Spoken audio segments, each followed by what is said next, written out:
हाँ जी, good morning students. बेटा हमारा नेक्स्ट इम्पॉर्टेंट क्वेश्चन है हमारा कांग्रेस का गठबंधन स्वरूप। ठीक है, गठजोड़ जो है आपको पता है जीवन के सभी क्षेत्र में, किसी भी क्षेत्र में पाया जाता है। अब गठजोड़ का मतलब क्या है?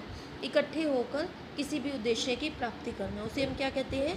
गठजोड़। ठीक है, राजनीतिक क्षेत्र में इसका अर्थ जो है अलग अलग से लिया जाता है। आपसी समझौता करना होता है। मतलब अगर जैसे बीजेपी की कोई पार्टी है, उसके खिलाफ कोई खड़ा होना चाहो, ठीक है, जैसे अकाली दल खड़े हो गए, बीएसपी खड़ी होगी, ठीक है, और कांग्रेस खड़ी होगी, वो सारे जो दल हैं इकट्ठा हो जाएंगे। वो किस लिए? अपनी एक अलग से सरकार बनाने के लिए, बीजेपी के खिलाफ। तो फिर हम उसे क्या कहेंगे? गठजोड़ की सरकार। ठीक है, आपको ये डेफिनेशन याद करनी पड़ेगी बेटा जो गठजोड़ की है। नेक्स्ट है राष्ट्रीय कांग्रेस एक ऐसा ही दल था जहाँ पे विभिन्न धर्मों, गुटों, जातियों, मतलब सभी धर्मों के लोग जो थे इसमें शामिल थे।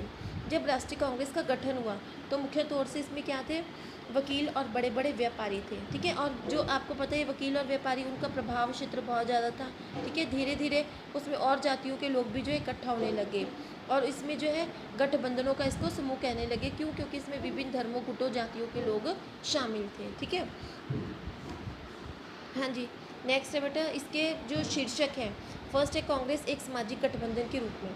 आपको पता ही है कांग्रेस अपने प्रारंभिक रूप में नवशिक्षित, कामकाजी और व्यापारिक वर्गों का हित समूह था। मतलब इसमें इंडस्ट्रियलिस्ट, पढ़े लिखे लोग थे, अनपढ़ नहीं थे इसमें। ठीक है, 20वीं शताब्दी में इसने जन आंदोलन का रूप ले लिया था और ये पार्टी जो है आम पार्टी, आम आदमी की पार्टी बन गई थी। क्यों?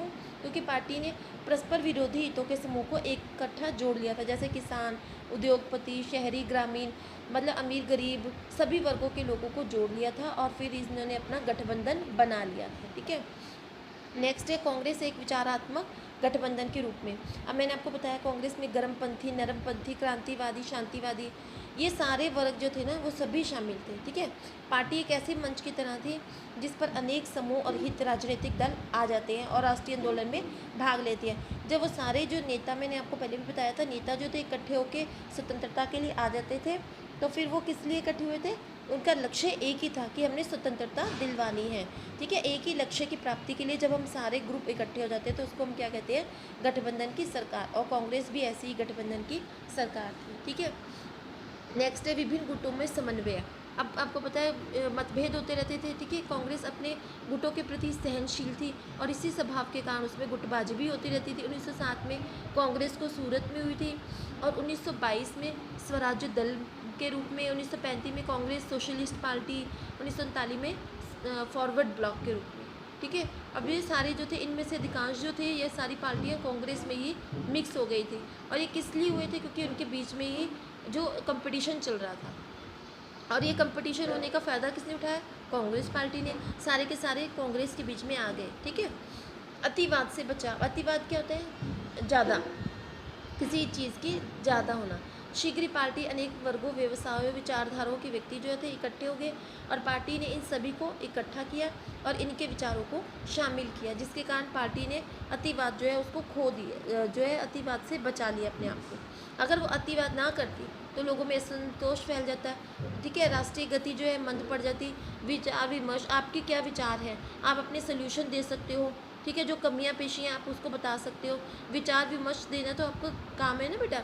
विचार विमर्श पर चलना, समावेशी होना गठबंधन की विशेषता है। दल बदल पर रोक। अब क्या है, कांग्रेस में सुलह समझौते हुए और कांग्रेस की इसी प्रवृत्ति के कारण बड़े छोटे नेता जो थे अलग पार्टी बनाने की जगह पर वो उन्होंने क्या किया? इकट्ठे एक जैसे विचार रख लिए और उन्होंने जो है संबंधित विचारों के विरुद्ध अब उन्होंने पार्टी में रह कर ही, अब वो अलग पार्टी बनाते तो उनकी पार्टी की कोई वैल्यू ना रहती अगर वो कांग्रेस पार्टी को छोड़ते। उन्होंने क्या किया? बीच में ही इकट्ठे रह के जो है उनको विचार जो अच्छे नहीं लगते थे, संबंधित विचारों के विरुद्ध उन्होंने लड़ना बेहतर समझ लिया। ठीक है, दल बदल पर रोक लगा दी।